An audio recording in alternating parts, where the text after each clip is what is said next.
अस्सलामुअलैकुम सामीन। 2 रबीउल अव्वल है, 29 सितंबर है। सोशल इंडिया न्यूज़ में आपका खैर मकदम है। ख़बर का उन्वान है, अशोक गहलोत सदारती चुनाव लड़ने से बाहर हुए। आपको पता ही है कि आजकल कांग्रेस पार्टी के सदारती ओहदे के लिए इंतखाबात की तैयारियां चल रही हैं। कांग्रेस पार्टी के कौमी सदर के लिए ये तैयारियां चल रही हैं।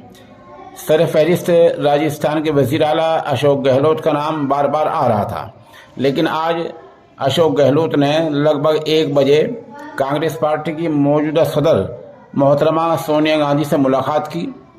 मुलाकात के बाद अशोक गहलोत ने मीडिया को बताया कि वो सदारती ओहदे का चुनाव नहीं लड़ेंगे। उन्होंने कहा, राजस्थान में इस ताल्लुक़ से जो कुछ हुआ है उसके लिए उन्होंने सोनिया गांधी से माफ़ी मांग ली है। राजस्थान का वज़ीर आला वो रहेंगे या नहीं रहेंगे, इस सवाल के जवाब में उन्होंने कहा, इसका फैसला सोनिया